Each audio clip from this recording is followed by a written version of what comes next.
Socrate, un grand menteur.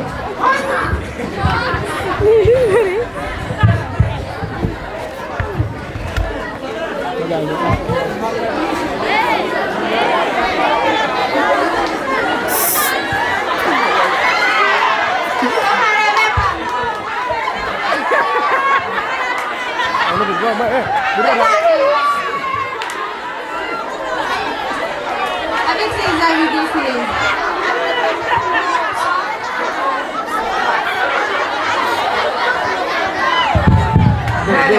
Méritos, c'est toi le meilleur. On doit le bannir.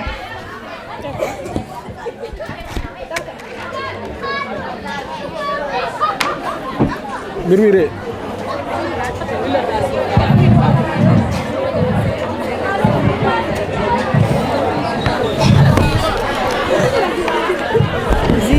Socrate est innocent. J'espère que Socrate a tort, hein? Ah bon? Oui, Socrate a tort. Oui. Provoquer Dieu aussi. Silence dans l'assemblée. Le lieu va rendre justice. Socrate d'Athènes, tu es accusé de corrompre la jeunesse et de ne pas honorer les dieux de la cité. Que réponds-tu? Juge, Socrate, si je me tiens devant vous, ce n'est pas pour défendre ma vie, mais pour défendre la vérité. Si je corromps la jeunesse comme le président Mélotos, qu'il explique comment et qu'il me montre une seule âme, corrompue par mes enseignements. Socrate, tes discours détournent les jeunes des traditions.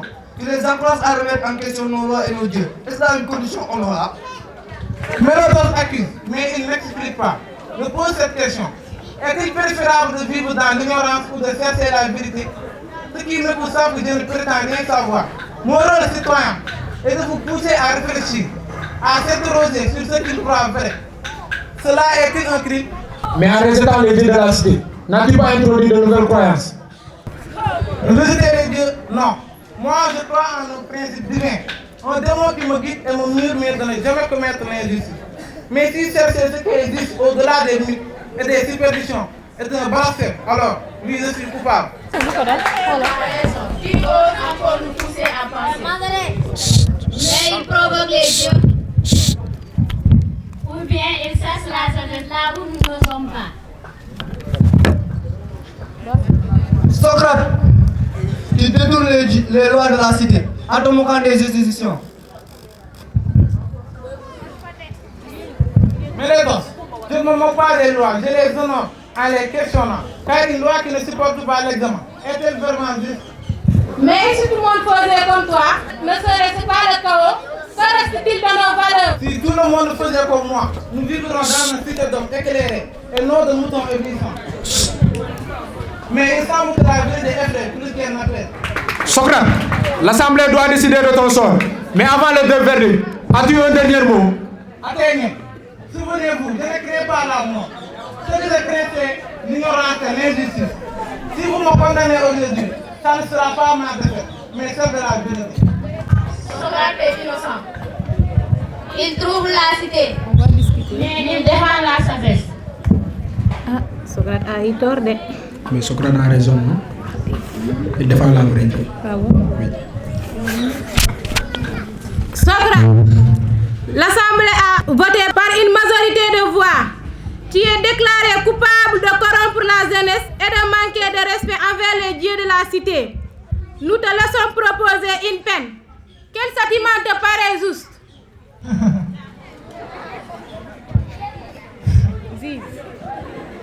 Atteignez.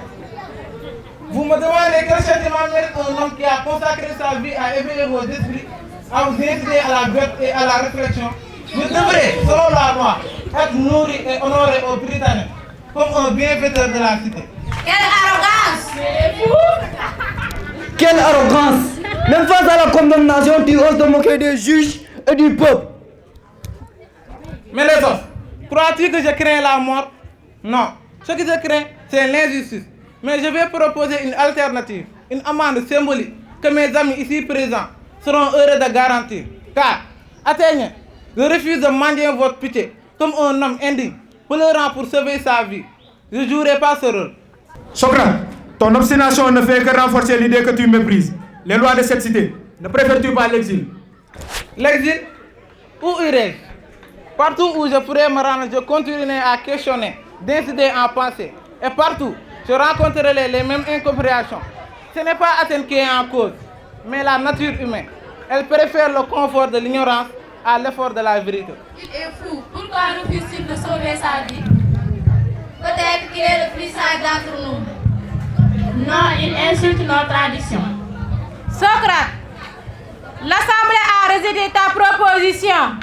Par une nouvelle délibération, il est décidé que tu subiras la peine capitale.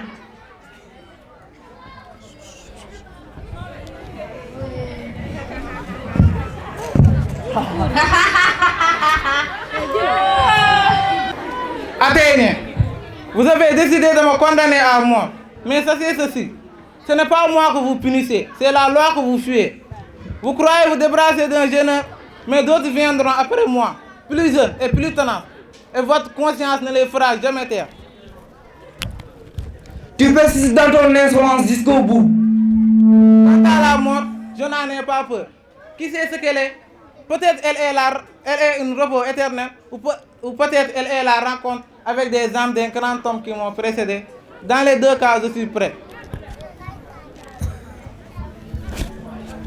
Mais à vous, citoyens, je laisse cette réflexion. Est-il préférable de faire taire quelqu'un qui vous décide ou de lui prêter attention? Si je suis coupable, c'est seulement de vous avoir aimé assez pour vous dire ce que vous ne voulez pas entendre. Maintenant, je pars. Vous restez. Je ne sais pas qui de nous deux a le meilleur sort.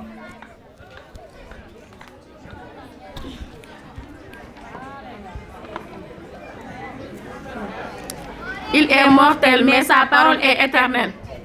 Ainsi nous avions commis une erreur. Peut-être n'avons-nous pas jugé un homme, mais notre propre peur.